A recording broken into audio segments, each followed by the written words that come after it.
As Stuart said, I'm a water researcher. I live in New Zealand, as you can tell by my accent. And about 8 years ago, I was very interested in finding out for myself how water could store information. I wonder if there's anything I can do to prove if water can store information in this way. So I got a petri dish, and I didn't have a microscope at the time. So I thought, well, I'm just going to get a petri dish of water. I'm going to imprint it some way with my thought, and I'm going to freeze it, pull it out, and see what it does. They had no attachment to what would happen. And so something very organic happened in the process of that. So I got my glass petri dish. I had some amazing water. And I noticed that there was a bit of fluff in the water. So like, oh God. So I put my hand in to take the fluff out, consciously thinking, I wonder if my hand will have any impact on the water's memory. At the time, I didn't know if water really had memory. I hadn't seen it for myself. I put it in my freezer and I froze it, and I kind of forgot about it for a while. And then later that day, I remembered and I pulled it out and I held it up to the light and I took a photograph of it on my iPhone. And the photo that I took was so profound that it inspired the last 8 years of my research, over now 12,000 photographs of water responding to influence through imagery. And it was of a hand that took up half the petri dish. So we're not talking microscopic, we're talking macroscopic. And it was so clear and so obvious that it kind of almost freaked me out. And my conscious mind was going, no, this can't be real. Water can pick up this kind of information and show it to me through imagery as it freezes. What would it do if I used the influence of an image or a photo, since it appears to like to show up in imagery? So I began using photographs as my influence. On the right, you'll see my friend Wendy's photo. I printed it out. I put a petri dish of water on top of it for 30 seconds. I froze it using my newer technique, which is now not so much, I don't freeze water completely anymore, because I have observed that there are two types of water in water: informed water and uninformed water. Informed water appears to adhere to the glass petri dish at the bottom of the glass petri dish very quickly, and it does it first. Uninformed water stays liquid for much longer. So I only photograph the informed water, and it's almost like a liquid crystal architecture in the shape of imagery. So you can see that the water, as it has used its building blocks of ice to create this image, has actually shown Wendy's features in this picture. So then I wanted to see how complex water could get. So I used the photograph of my daughter's braid, and again put the petri dish of water on top of the photo and froze it, and this is the image that I got and photographed. So reminding you that this is just not, there is no thing as just water, but this is informed in water showing intelligent design. So I wanted to see if that was a coincidence. So I did 3 different tests. These are repeat tests with that same image of a braid. These are 3 different petri dishes that have given 3 different images of braids. And you can see that it's no coincidence. It's almost like the water molecules are all working as a collective to create imagery that is relative to the influence. So this is a fabulous example of water's ability to create complexity. This is a Van Gogh picture, this very famous sunflower picture. I put the petri dish of water on top of it for 30 seconds, and the image on the left is the water's response. There are many different colors that come through. I hold it up to the light in my house. I have a lot of light in my house and a lot of different colors. So you'll see varied colors coming through because it's only a very thin layer of water that I use that turns to ice. So I wanted to see what other influences I could use.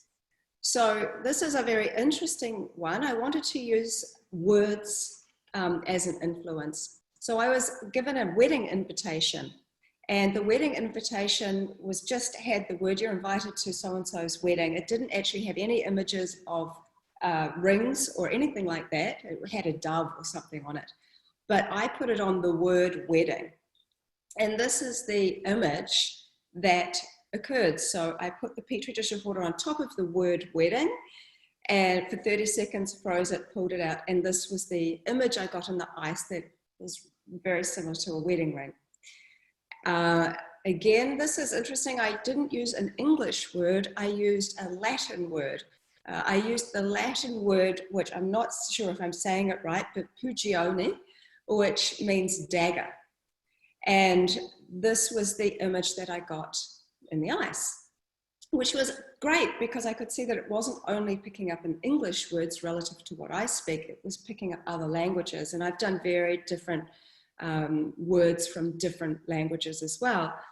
My daughter did this one. The word was unicorn. You can see that the unicorn horn is there, the mane and the eye, the profile of the unicorn in his neck. It looks a little bit like a picture that might have come out of the movie Frozen. So these are 3 different tests of the thought of an arrow. And although they are always different, you can always see the same subject. It's as if there's a different artist every time, but creating the same image. So I went on to media and I was sitting Petri dishes in front of movies. You might be able to guess what this one is, but it was Batman: The Dark Knight.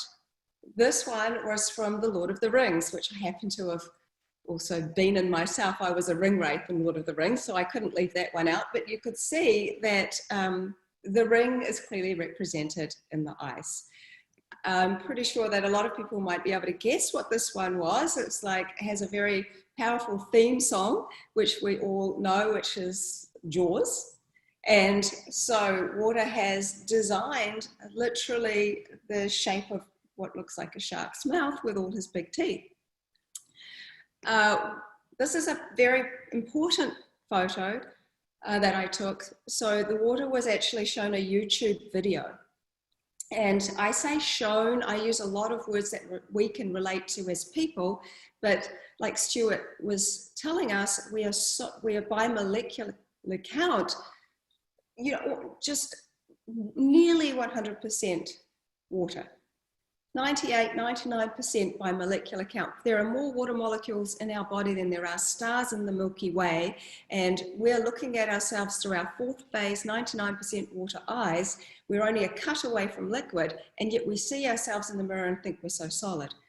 Water is multidisciplinary, and it is almost like able to pick up things that we don't necessarily imagine that it could. This is a good example of that. In the YouTube video that the water saw, it was of a pig jumping out of a moving truck. It was being taken to an abattoir.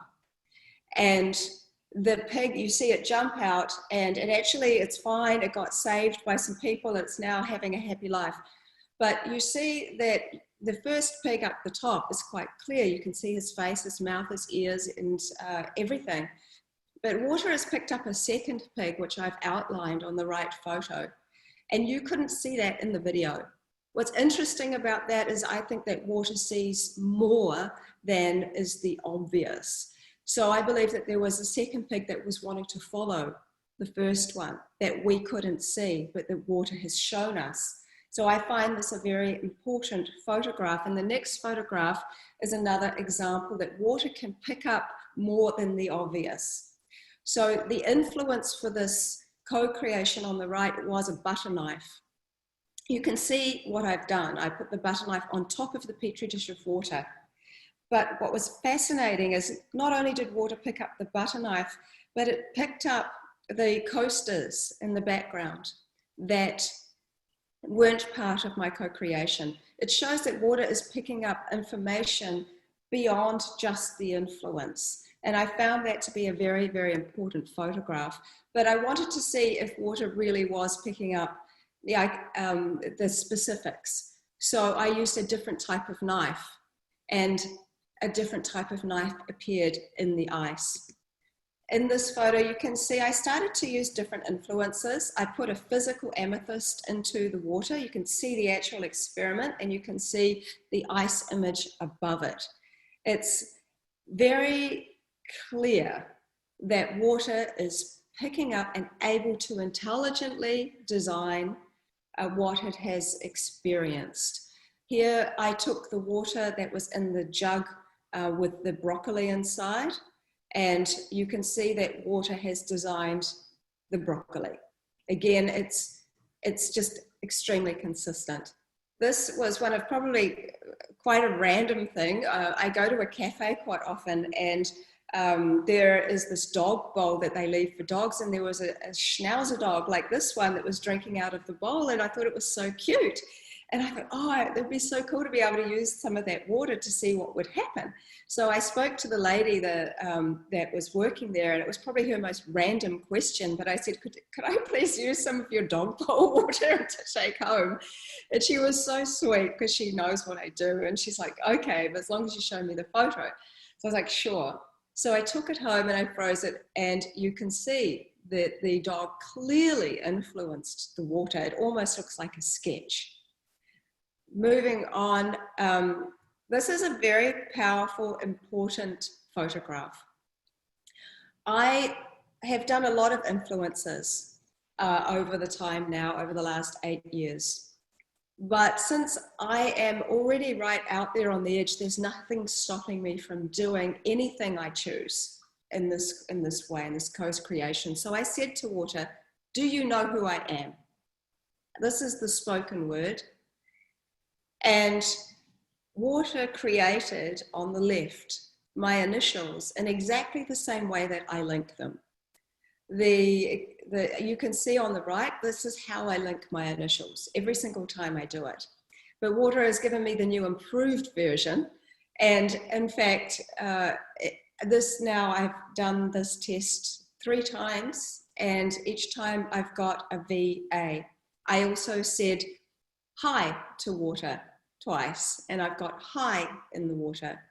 This is, extremely important to see that not only is water picking up different kinds of influences, but there is a communication that is happening, a relationship that is happening between water and me, and water and other people that I've shown how to do this. And it is extremely profound, and every single time this happens, I'm blown away because I have no expectation of water to do any of these things for me, because that would be arrogant. I actually think that this is fun. This is something that water and I are co-creating and doing together. Coming from a more scientific suggestion and perspective was to do these repeat tests to show that this is not random. So I used the influence of a printed out version of this Egyptian hieroglyphic tablet, which is at the bottom right. And these 3, I put 3 Petri dishes on top of that image and froze them all. The 3 images almost looked like they'd been looking at the tablet from different angles. And it shows that water genuinely is picking up and deciding, and I use that word intentionally, to show the imagery in a very similar manner. So moving on, this was from the song. So I used music as an influence a lot. And I love music. I think music is a medicine, and music travels faster through water than it does through air. And it is an incredible vibrational way of water being able to pick up information and share it. So there are many different examples of water's intelligence that I've seen through water. So this was from the song Stairway to Heaven. This was over the course of a year, different tests that I've done to the same song. Again, different artists, but same image. So you can see that a stairway has been formed in every single photograph. So water has decided to use the word that was very relevant in the song Stairway to Heaven. So again, this was interesting because I used a gong, the sound of a gong. But rather than show some geometries or some patterns, water decided to be very literal and show the gong and the mallet.